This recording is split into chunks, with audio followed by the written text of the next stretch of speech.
Hey everyone, it's Ryan here with my reactions to WWE Money in the Bank 2021. Again, not wearing a hat because it's really hot.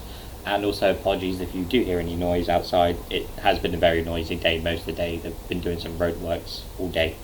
I think it's quieted down for now. But we're going to get into what happened at Money in the Bank 2021. I'd like to say it was a very solid, maybe almost perfect show.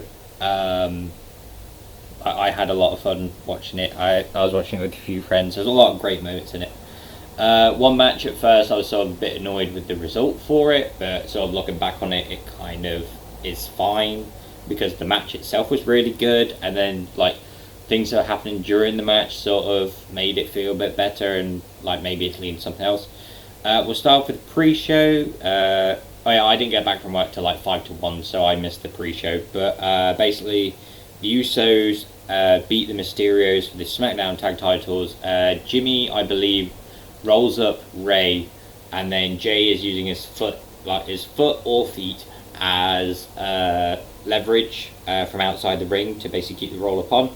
And again, it's another weird thing. It's like one of the Usos gets arrested for a DUI and they're rewarded with the tag titles. Like, some people are surprised that this has happened, but it's not the first time it's happened. It's weird that people forget that this happened a couple of years back as well. Was one of them got arrested, and then 2 weeks later they're winning tag titles. I think it was roughly around the time they're feuding with the Revival as well.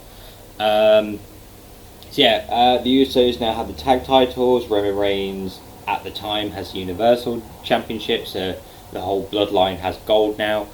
We go into the very first match of the night. It is the Women's Money in the Bank match. Everyone obviously getting all their entrances and stuff. So there's a lot of moments in here. There's a few moments where Liv looks like she's going to win. Like Alexa has her like sort of speaking moment. She does like some hypnotizing on Zelina Vega and gets to start climbing down. The fans aren't buying into it, which I guess is fine. It's sort of one of those things where some things worked in the Thunderdome stuff, other things not so much. It is a bit of a silly thing, and I feel like they might try and get away from that now because they've sort of figured out it doesn't really work. There's comes a moment where they've got all the ladders set up. They've buried Alexa Bliss under other ladders outside. Liv and Naomi are on one. Then Natalya and Tamina climb the other two ladders. Then Zelina and who's the other one? Asuka. Sorry. They climb as well, and then as they're all brawling up there, Nikki comes up from the back. She climbs over them and she grabs the briefcase, and basically all the women sort of sat there like, what? Like it's. I get what they're going for. It's a unique finish, like having everyone up there. It's not the whole everyone's up there, someone gets knocked off, the other person climbs, then wins that way. And like I said, it's sort of the whole Nikki, not like being lucky, but she's like she's very smart, very resourceful, and like the whole if you put your mind to it you can win thing. It's like she's literally outsmarted them all because they're all too busy hitting each other to realise she's climbed up and took the briefcase for herself. So there's this weird moment after the match is over where they're all sat there just like on the thing, like on the ladder going, what? How did she get it? It's like, because you were too busy fighting each other. But yeah, I did predict for this one Nikki Ash to win. I did also predict the Usos to win that match. So I'm currently 2 for 2. I was the only one in my group that actually picked Nikki Ash to win. Yeah, like I said, it'll be intriguing to see what they do with her. To me, it was like she was sort of one of the unlikely winners, but I sort of felt like she's the one where like you can work around why she wins. Like I always felt like Liv would be like she would get close to it, and then someone like maybe Zelina or whoever would end up throwing her off. She did have like two moments where like, oh my god, Liv could win, because basically Liv's the underdog in this story. So after that, we go to AJ Styles and Omos defending the Raw Tag Team Championships against the Viking Raiders. This, again, really good match. Viking Raiders basically keeping AJ Styles away from Omos because they know how powerful Omos is. Eventually, Omos does get in, put some offense on. At one point, he does a military press on Ivar and then drops him. At one point, the Viking Raiders were also double teaming Omos, and there's like the slowly knocking him down. Like, he's not took a proper bump yet, but he's like wobbling on his legs, and then he's like down on one knee, then he's down on both knees. He gets clotheslined out the ring, still like standing up. Then Eric does a like suicide dive through the middle and hits him. He just falls onto the barricade. Eventually, Omos does get the win. So AJ and Omos do retain. Again, another really good match. People really behind AJ and Omos. I feel like they're tweeners with this one because, yeah, like I said, it's AJ Styles. Everyone knows how great of a wrestler he is. And Omos is obviously this giant, colossal man. Yeah, like I said, another really good match. Next, we have Bobby Lashley defending the WWE Championship against Kofi Kingston. Kofi gets a couple of moments in, but majority, I would say about 85% of this is just Bobby Lashley just obliterating Kofi.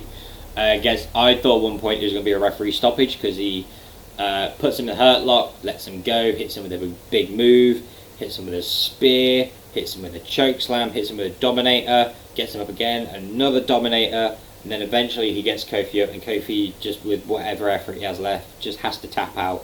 And it just reinstates Bobby Lashley as this super dominant champion.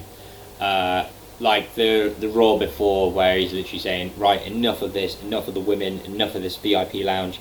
Maybe Kofi's right, maybe I've gone soft. We've got to get back to business and show why I'm the WWE champion. So I'm going to basically break every bone in Kofi's body and make him regret saying those words and regret ever deciding to challenge me for the title. And basically that's pretty much what he did here. Yeah, it tells a story of Bobby Lashley. He's like focused again. He's back to being, the Hurt Business. No one can stop Bobby Lashley. He's the Almighty. Yeah, like it was 7.5 minutes, but I had a lot of fun with this one. Next, which again, like where Charlotte Flair versus Rhea Ripley again for the Raw Women's title. This was the one going into it. I was like, it's like a little bit like I did go for Rhea. But I was like, a little bit of me was saying Charlotte could win here. Like, straight away, the crowd chanting, we want Becky. Charlotte flipping them all off, and rightly so. Like, the fact that, like, I get the frustration of, we've seen this match 3 times already. But they're putting on a match for you. It's the first pay-per-view back. And you know it can be a good match between these two. The fact that the first thing they do is just chant, we want Becky. Then, fair enough to Charlotte do that. They did black out the screen briefly. Came back on, she was still flipping them off.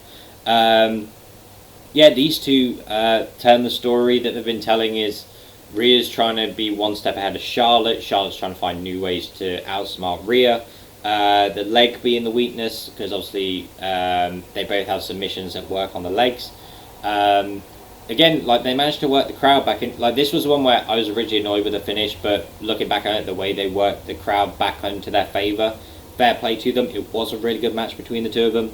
The end comes where Charlotte gets Rhea's leg trapped between the steps. She hits 3 big boots on the steps, completely damaging Rhea's leg. Puts in a figure 8 with a bridge. Eventually Rhea taps out.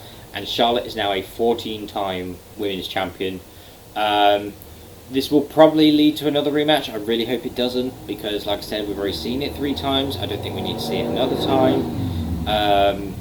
Yeah, like I said, they managed to work it back around. People were actually cheering when Charlotte won because I think over time they're like, oh yeah, she's actually a really good wrestler. Like, she's actually really, like, we hate the fact that she's always shoved down her throats and always in the title picture, but she's a really good wrestler.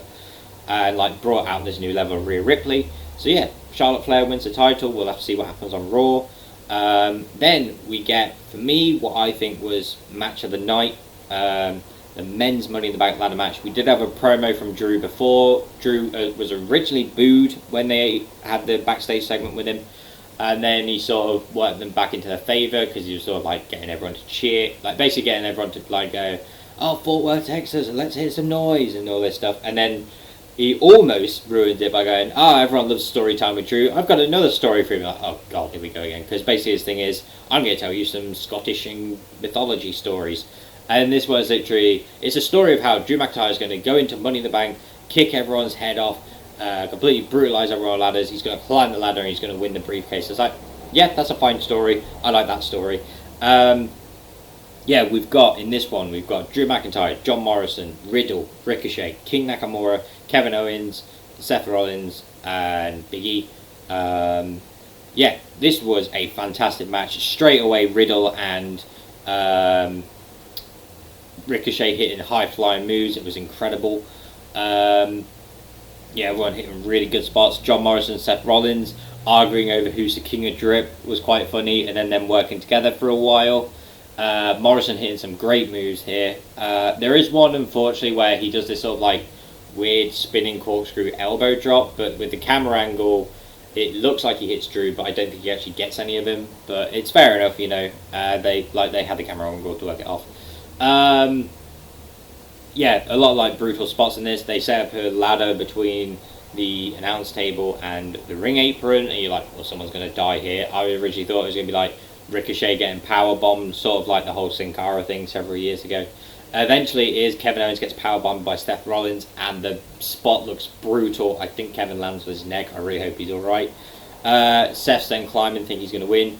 Big E. Oh, also, Drew's about to win at one point. Then Shanky and Indare, I think. They come out, they brutalize him. Jinder Mahal comes out, starts attacking him with the chair. They then drag him backstage. That's Drew out for the rest of it. I was sort of worried that this would be like Drew gets taken out and then he comes out towards the end, but he never came back. Eventually Seth starts climbing the ladder. Big E then grabs him, hits a big ending from the ladder, climbs, and he eventually unhooks the briefcase. And the reaction he gets, like, if there's anyone to win this, Big E was the one for it. Can hopefully elevate him to that next level now that he's out of the IC title picture.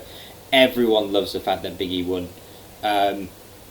And I'm very happy that Big E won as well. I did have Big E for this one.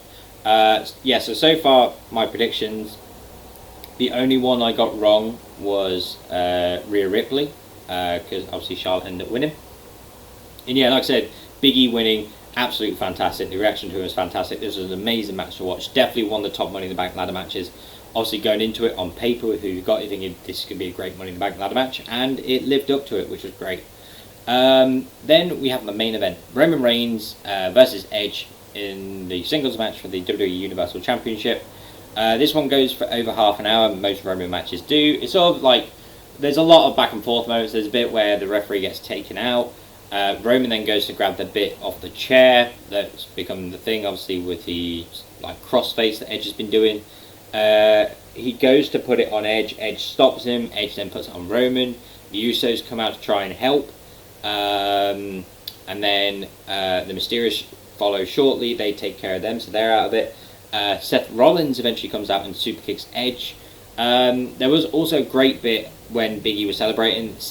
They cut to Seth a few times. He's just sat there distraught, like, I didn't win. What do we do now? Like, because basically the briefcase was going to be his way to get into the title picture. Has a backstage segment where he's like, alright, gotta think of a new plan. Like, can't think of the back. He goes, right, whoever wins out of these two, I'm next in line, because if Edge can do that, then I can do that too. I saw some people complaining about like him just going, well, what's the point of going for the briefcase if you then can just say, oh, I'm next in line? It's like, he's not literally the next in line. It's basically saying that's his plan, is he's going to find a way to make himself next in line. Obviously the briefcase would have been the easier way there, so this is the other solution.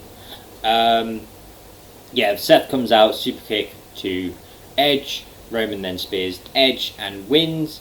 Eventually Rollins confronts Roman and he's like, right, you owe me one now. Like, to me this was great storytelling, is Seth literally going, I took care of Edge for you, now you owe me a title shot. And then Edge starts attacking Seth. They then go through the crowd. Roman gets a microphone and goes, okay, now you can all acknowledge me as the tribal chief. And as he's about to leave, John Cena's music hits and John Cena has returned. What a great way to end the show. John Cena coming out. He gets a massive reaction. It's not boos, it's all cheers. It's so great for Cena to just have like that sort of reaction to him coming back. And obviously with this new Roman, I'm very excited to see what happens. Apparently he's going to be on Raw tonight, which should be very interesting. Yeah, like I said, a very solid show. Again, great main event. Sort of almost ended the same way most Roman matches do. But again, you know, people pine for the Attitude Era. That was a lot of the Attitude Era back in the time, was big match goes on 25 minutes, then everyone comes out and tries to do something, which then leads to the finish. Yeah, like I said, a great show. All really good matches. Nothing that was like massively bad or anyone going, oh god, that's ruined the match. Like me and my friends, when we were watching it, Richie, we were a bit peeved off with Charlotte winning, but the Money in the Bank ladder match made up for it. And like I said, having time to reflect, it was sort of like, well, the fact that people were chanting "We want Becky" and they managed to win them over shows it was a good match between the two. And like maybe it was us just jumping to conclusion that, oh great, Charlotte's champion again. Like who goes after her next? Because it's like there is really no one else. Yeah, a very great show, great ending. Gives you a reason to tune into Raw and SmackDown. I'm going to be excited to see what Big E does with the briefcase, to see what Nikki does with the briefcase. Who's going to be next in line for Bobby Lashley? Rumor is it's Goldberg. Let's hope it's not, but it probably will be. Yeah, like I said, I'm very excited to see what happens. I think it was an amazing show, a great first pay-per-view back for WWE. And if it's SmackDown and Slammiversary for Impact and then Money in the Bank is anything to go by, I think this will basically kick them into the next level. I feel like Raw, they're definitely going to have to get their creative juices flowing. I know that during the Thunderdome, it definitely wasn't great for the past few months because they were essentially just stagnating until fans came back. And now that fans are back, they can step it up a bit. And like I said, John Cena being on Raw is definitely going to get the ratings up. Goldberg probably being on there as well will. Yeah, really great show by WWE for Money in the Bank. I had a great time watching it. I feel like I enjoyed it as well, the fact that I had people to watch it with. And yeah, that is my reactions to Money in the Bank. Let me know what you thought of it, and I will see you in the next one.